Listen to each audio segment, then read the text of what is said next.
بنی اسرائیل کا نظام یوں چلتا تھا کہ ہمیشہ ان لوگوں میں ایک بادشاہ ہوتا تھا جو ملکی نظام چلاتا تھا، اور ایک نبی ہوتا تھا جو نظام شریعت اور دینی امور کی ہدایت و رہنمائی کیا کرتا تھا۔ اور یوں دستور چلا آتا تھا کہ بادشاہی یہود بن یعقوب علیہ السلام کے خاندان میں رہتی تھی، اور نبوت لادی بن یعقوب علیہ السلام کے خاندان کا دائرہ امتیاز تھا۔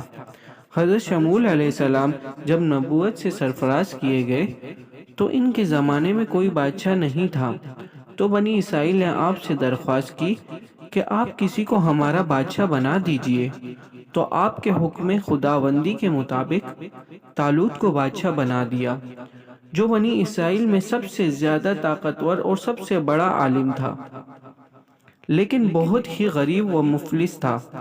چمڑا پکا کر یا بکریوں کی چرواہی کر کے زندگی بسر کیا کرتا تھا۔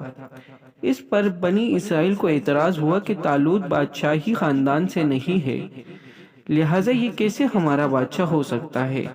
اس سے زیادہ تو بادشاہی کے حقدار ہم لوگ ہیں، کیونکہ ہم لوگ شاہی خاندان سے ہیں۔ پھر طالوت کے پاس کچھ زیادہ مال بھی نہیں ہے۔ ایک غریب و مفلس انسان بلا تخت شاہی کے لائق نہیں ہو سکتا۔ چنانچہ بنی اسرائیل طالوت کی بادشاہی کو تسلیم کرنے پر تیار نہیں تھے، اور یہی شرط ٹھہری کہ مقدس صندوق آ جائے تو ہم طالوت کی بادشاہی تسلیم کر لیں گے۔ تھوڑی ہی دیر بعد 4 فرشتے صندوق لے کر آ گئے اور صندوق کو حضرت شمول علیہ السلام کے پاس رکھ دیا۔